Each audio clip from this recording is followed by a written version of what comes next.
نحمده ونصلي على رسوله الكريم أما بعد فأعوذ بالله من الشيطان الرجيم بسم الله الرحمن الرحيم إنا في خلق السماوات والأرض واختلاف الليل والنهار لآيات لأولي الألباب صدق الله العظيم وصدق رسوله النبي الأمين المبين الكريم ونحن على ذلك لمن الشاهدين والشاكرين والحمد لله رب العالمين قال الله تبارك وتعالى في شان حبيبه الكريم إن الله وملائكته يصلون على النبي يا أيها الذين آمنوا صلوا عليه وسلموا تسليما اللهم صل على سيدنا شفينا حبيبنا مولانا وبارك سلم صلاة وسلام عليك یا رسول اللہ یا کریم اللہ صلی اللہ تعالی علیہ وسلم۔ اپنی عادت کے مطابق پہلے نبی صلی اللہ تعالی علیہ وسلم کی تعریف و توصیف بیان کرتا ہوں۔ تمام حمد و ثنا اور تعریف و توصیف اللہ جل مجدہ الکریم کی ذات ببرکات کے لیے ہے، جو خالق کائنات بھی ہے اور مالک شش جہاد بھی۔ اللہ تبارک و تعالیٰ کی حمد و ثنا کے بعد حضور نبی اکرم شفیع محتشم رسول محتشم نبیوں کے پیارے سب سے اچھے سید الانبیاء حضور خاتم النبیین یعنی کہ جناب محمد رسول اللہ صلی اللہ تعالی علیہ وسلم کی بارگاہ بے کس پناہ میں اپنی عقیدت و محبت کی ڈالی پیش کرنے والے واجب الاحترام برادران اسلام، السلام علیکم ورحمۃ اللہ تعالی وبرکاتہ۔ ابھی میں نے آپ کے سامنے ایک آیت کریمہ تلاوت کرنے کا شرف حاصل کیا ہے، جس میں اللہ رب العزت ارشاد فرماتا ہے اِنَّا فِي خَلْقِ السَّمَاوَاتِ وَالْأَرْضِ وَاخْتِلَافِ اللَّيْلِ وَالنَّهَارِ، بے شک فی خلق السماوات والارض، بے شک زمین و آسمان کے پیدا کیے جانے میں، واختلاف اللیل والنہار، اور رات و دن کے انقلات میں منتقل ہونے میں اللہ تبارک و تعالیٰ کی نشانیاں پوشیدہ ہیں، اور یہ نشانیاں عقل والوں کے لیے ہے، تمام لوگوں کے لیے نہیں ہیں۔ یعنی اللہ تبارک و تعالیٰ نے رات کو پیدا فرمایا، دن کو بنایا، سورج پیدا فرمایا، یہ چاند ہے، یہ ستارے ہیں، غرض کے دنیا کی ہر ایک چیزیں یہ ہمیں رب تبارک و تعالیٰ کی معرفت دیتی ہیں، اللہ تبارک و تعالیٰ تک پہنچاتی ہیں۔ لیکن افسوس کی بات یہ ہے، آپ اگر ہم دیکھیں گے اس دنیا میں آپ بھی جی رہے ہیں اور ہم بھی جی رہے ہیں، کچھ لوگوں کو دیکھیں کہ وہ حضرات جو چیزیں اللہ تبارک و تعالیٰ کی معرفت کے لیے پیدا کی گئی تھیں، لوگوں نے انہی کو معبود بنا بیٹھا، لوگ انہی کو اپنا سجدہ گاہ بنا بیٹھے، لوگ اسی کو خدا کہہ بیٹھے، اور لوگ اپنے راستوں سے بھٹک گئے۔ انہیں یہ معلوم نہیں کہ اگر رب تبارک و تعالیٰ کی معرفت اگر چاہیے تھی اور کوئی ذات تھی جو اللہ تبارک و تعالیٰ تک پہنچا سکتی تھی، وہ انبیاء کرام کی جماعت ہے۔ اللہ تبارک و تعالیٰ نے بے شمار چیزیں پیدا فرمائی، پھر اسی میں ایک نوع انسانی کو پیدا فرمایا، اس نوع انسانی کی رہبری کے لیے، اس نوع انسانی کی ہدایت کے لیے اللہ تبارک و تعالیٰ نے درجہ بدرجہ انبیاء کرام کو اس دنیا میں بھیجا ہے۔ حضرت آدم علیہ نبینا تشریف لائے اسی دنیا فرش گیتی پہ، ان کا بھی مقصد یہی تھا کہ وہ رب تبارک و تعالیٰ تک پہنچائے، اور سب سے آخری نبی یعنی جناب محمد رسول اللہ صلی اللہ تعالیٰ علیہ وسلم اس دنیا پر بھیجے گئے، اس دنیا میں بھیجے گئے، ان کا بھی مقصد یہی تھا کہ وہ اللہ تبارک و تعالیٰ تک پہنچائیں۔ اب بتائیے، اللہ کے رسول صلی اللہ تعالیٰ علیہ وسلم کے گئے ہوئے، ظاہری دنیا سے گزر گئے ہوئے 1400 سال سے زائد کا زمانہ گزر گیا ہے۔ اب بتائیے، رسول کریم صلی اللہ تعالیٰ علیہ وسلم اس دنیا کو چھوڑ کر چلے گئے، آخر وہ حضرات کون ہوں گے جو ہمیں اللہ تبارک و تعالیٰ تک پہنچائیں گے؟ کون ایسی چیز ہے، کون ایسی ذات ہے جو ہمیں رب تبارک و تعالیٰ کی معرفت دے گی؟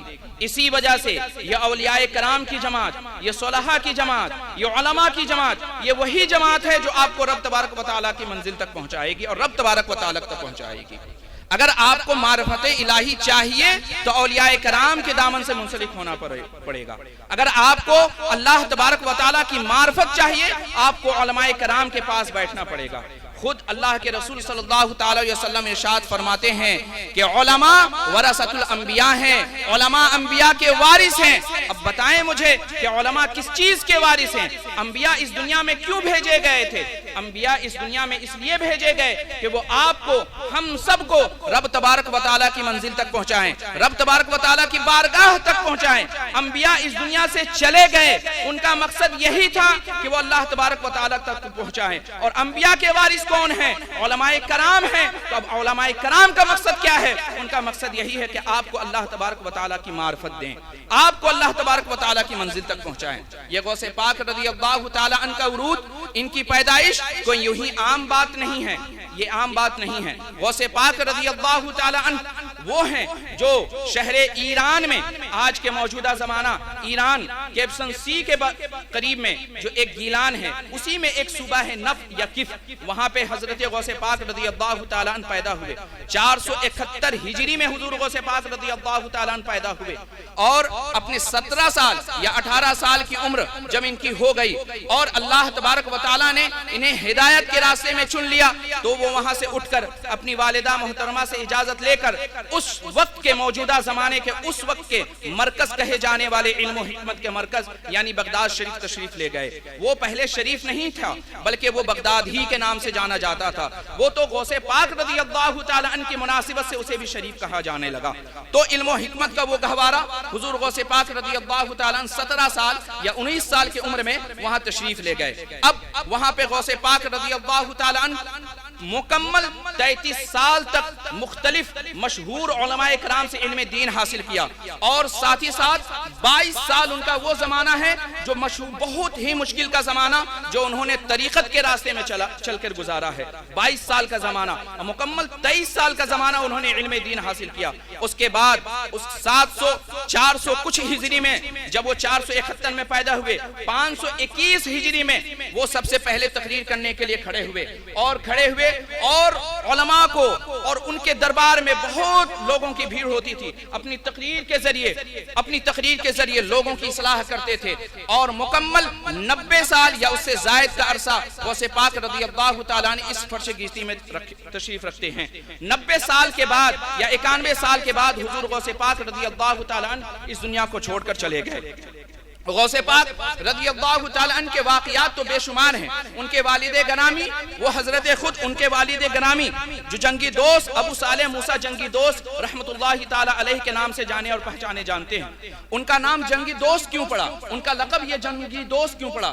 وہ کبھی بھی وہ خود کوئی بھی شریعت کے خلاف کام دیکھتے تھے تو ایک بارگی اپنے آپ میں اسے ٹوک دیا کرتے تھے. ایک بہت ہی مشہور واقعہ ہے ان کا کہ ایک دن بادشاہ کا ایک قافلے میں یا بادشاہ کا کوئی وزیر یا کوئی سپاہی صرف اپنے سر کے اوپر شرابوں کا مٹکا لے کر جا رہا تھا.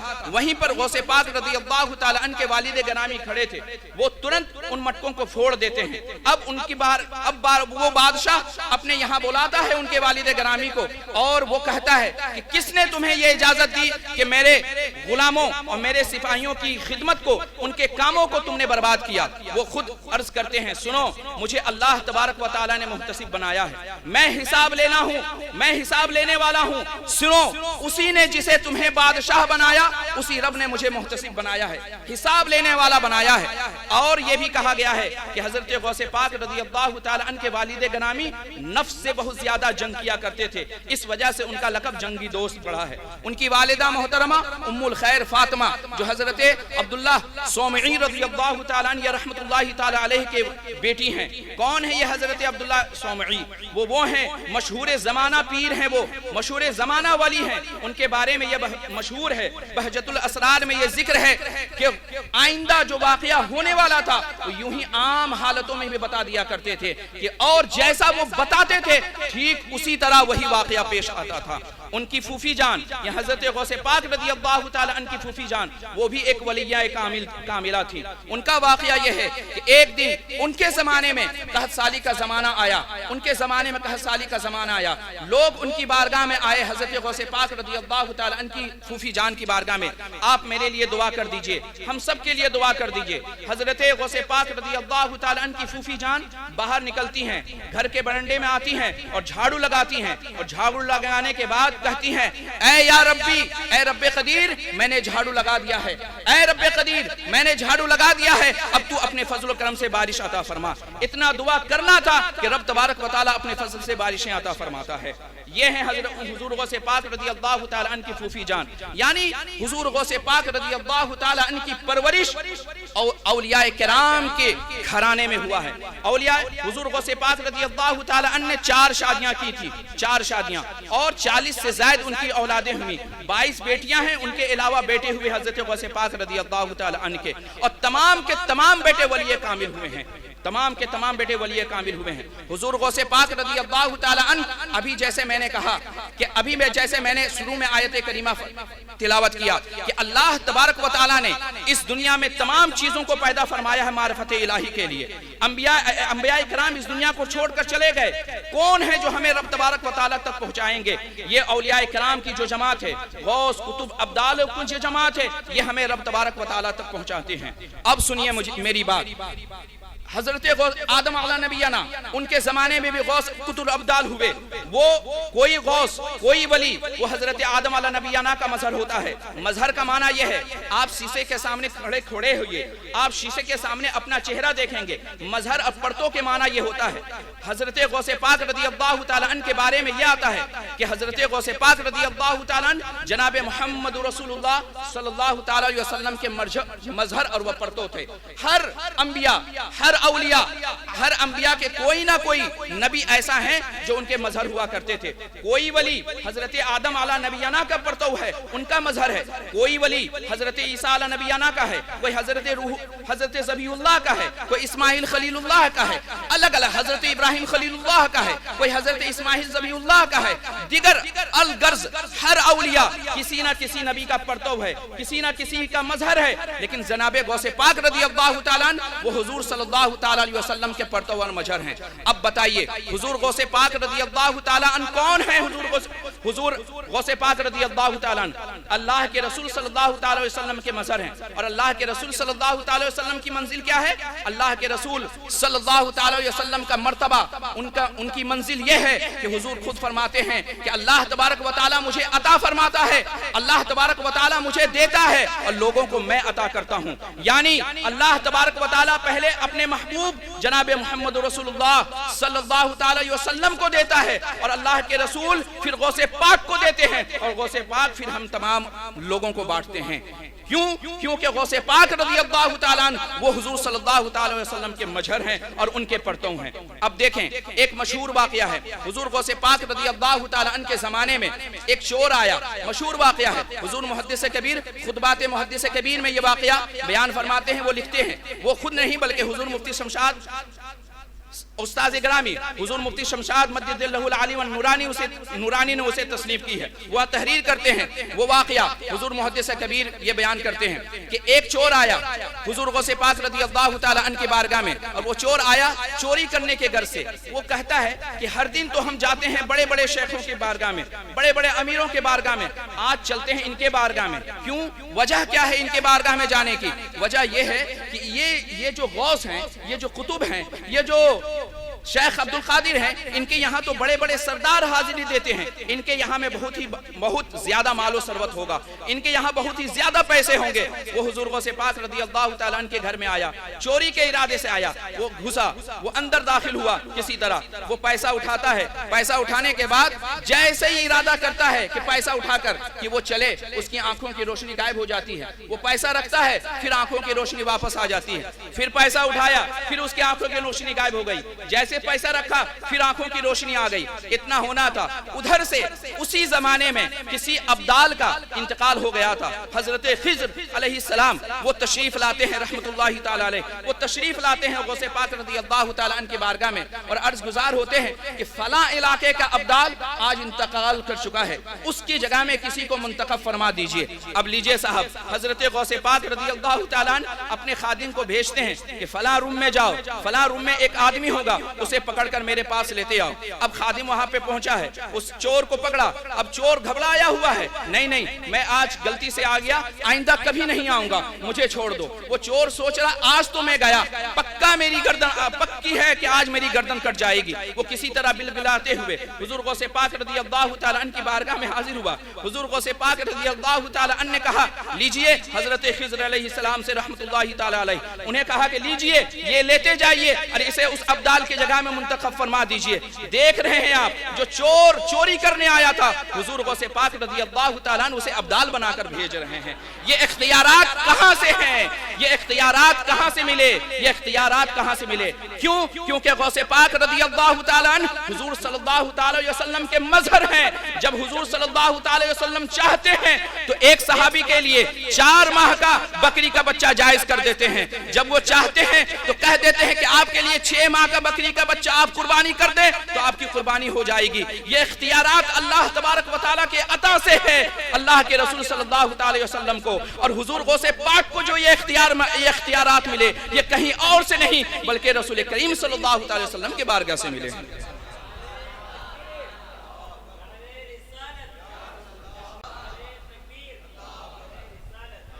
حضور غوث پاک رضی اللہ تعالیٰ عنہ کے بارے میں یہ بھی جانتے چلیں، وہ حسنی بھی ہیں حسینی بھی ہیں۔ ان کا سلسلہ نسب 10 پشتوں میں جا کر اپنے والد گرامی کے جانب سے حضرت امام حسن مرتضیٰ رضی اللہ تعالیٰ عنہ سے مل جاتا ہے، اپنی والدہ محترمہ کے جانب سے حضرت حسین رضی اللہ تعالیٰ عنہ تک جا کے مل جاتا ہے۔ جس وقت حضور غوث پاک رضی اللہ تعالیٰ عنہ اس دنیا میں پیدا ہوئے اس وقت مسلمانوں کی حالت بہت ہی خراب تھی، مسلمانوں کی حکومت بنام مسلمان تھی، ورنہ آپ دیکھیں تو ایک جانب باطنیوں کا فرقہ عروج پا رہا تھا، ایک جانب حسن بن صباح تھا اور ایک جانب یہود و نصارہ وہ تو تل ملا رہے تھے کہ اب مسلمانوں کی خیر نہیں۔ ہاں بیت المقدس بھی اس وقت مسلمانوں کی ہاتھوں سے جا چکا تھا، تب جا کے غوث پاک رضی اللہ تعالیٰ عنہ کو اللہ تبارک و تعالیٰ نے بھیجا۔ پھر غوث پاک رضی اللہ تعالیٰ عنہ نے صرف مسجد میں بیٹھ کر عبادتیں نہیں کی، درسگاہ میں بیٹھ کر کتابیں نہیں پڑھائی، بلکہ انہوں نے باہر نکل کر لوگوں کو یہ ہمت دیا اور پھر اپنے زمانے میں یا آنے والے زمانوں میں یہ بیخ اور یہ زمین ڈال دی، یہ بنیاد ڈال دی حضور غوث پاک نے کہ آگے جا کر صلاح الدین پیدا ہوتا ہے اور وہ پھر بیت المقدس کو آزاد کرتا ہے۔ یہ صلاح الدین ایوبی کوئی اور نہیں، یہ حضور غوث پاک رضی اللہ تعالیٰ عنہ کی عنایتوں کا صلہ ہے، وہ حضور غوث پاک رضی اللہ تعالیٰ عنہ کا۔ اللہ تبارک و تعالیٰ ہم تمامی مسلمانوں کو حضور غوث پاک رضی اللہ تعالیٰ عنہ کے فیوز و برکات سے مالا مال فرمائے، ہم تمامی مسلمانوں کو حضور غوث پاک رضی اللہ تعالیٰ عنہ کے نقش قدم پر چلنے کی توفیق عطا فرمائے۔ اب طلباء کے لیے بس اتنا ہے اور ہم مجھ جیسے طالب علموں کے لیے بھی اتنا ہے کہ حضور غوث پاک رضی اللہ تعالیٰ عنہ 33 سال تک علم شریعت سیکھتے رہے اور 22 سال تک زہد و تقوی میں گزارا، انہوں نے طریقت سلیقت کے راستے میں گزارا۔ آج ہمارا یہ حال ہے، ہم علم دین سیکھتے ہیں لیکن طریقت کو ہم نے شریعت سے الگ کر دیا ہے۔ ہم یہ سوچتے ہیں طریقت الگ چیز ہے، شریعت الگ چیز ہے، ایسا ہے ہی نہیں، بلکہ اگر طریقت آپ کو چاہیے پہلے شریعت سیکھیے، کیونکہ عابد وہی بہتر ہے جو علم کے ساتھ عبادت کرے، ورنہ تو پھر ایک عالم کے بارے میں بہت ہی مشہور ہے کہ عالموں کی وہ نوک، وہ سیاہی کل قیامت کے دن شہیدوں کے خون سے زیادہ ہوگی، وہ سیاہی عالموں کی۔ کیسے عالموں کا درجہ بہت ہے، لیکن وہ عالم جو اللہ کے رسول صلی اللہ تعالیٰ علیہ وسلم کے سچے وارث ہوں۔ سچے وارث، اس کے بارے میں کلام اللہ میں خود اللہ تبارک و تعالیٰ نے فرمایا کہ علماء وہ جو اللہ کے وارث ہوں گے وہ کون ہوں گے؟ وہ وہی ہوں گے، علماء وہی ہیں جو اللہ تبارک و تعالیٰ سے ڈرتے ہیں، اللہ تبارک و تعالیٰ سے ڈرتے ہیں، ظاہری میں بھی اور باطنی بھی اللہ تبارک و تعالیٰ سے ڈرتے ہیں، اور رب تبارک و تعالیٰ کی اپنی علم کے اعتبار سے رب تبارک و تعالیٰ کی عبادت کرتے ہیں۔ فرائض بھی ادا کرتے ہیں، نوافل بھی ادا کرتے ہیں، اور درسگاہ میں بچوں کو پڑھاتے بھی ہیں اور خود بھی پڑھتے ہیں۔ اللہ تبارک و تعالی ہم تمامی مسلمانوں کو سننے سے زیادہ اس پر عمل کرنے کی توفیق عطا فرمائے۔ حضور غوث پاک رضی اللہ تعالیٰ عنہ کے نقش قدم پر چلنے کی توفیق عطا فرمائے۔ جہاں تک ہو سکے ہم سے، ہماری آنے والی نسلوں سے دین اسلام کی خدمت لینے کی توفیق عطا فرمائے۔ رب تبارک و تعالی بالخصوص اس جامعہ کے جتنے شعبے ذات ہیں تمام کو ترقی عطا فرمائے، اور نبی صدر الشریعہ حضور مفتی فیضان مصطفیٰ مدد اللہ العالی والنورانی ان کی طبیعت صحیح ہو گئی ہے، اور زیادہ ان کی طبیعت صحیح ہو تاکہ وہ دین کی خدمت کریں۔ ہم طلباء کے اندر اور زیادہ وہ ذہن کو وہ مشغول کریں علم دین حاصل کرنے کے جانب۔ یہاں کے تمام اساتذہ کو رب تبارک و تعالی ہمیشہ دین دونی رات چوگنی ترقی عطا فرمائے۔ واستغفر اللہ ربی من کل ذنب واذنبت واتوب الیہ حق لا الہ الا اللہ محمد رسول اللہ صلی اللہ تعالی علیہ وسلم۔ السلام علیکم ورحمۃ اللہ تعالی وبرکاتہ۔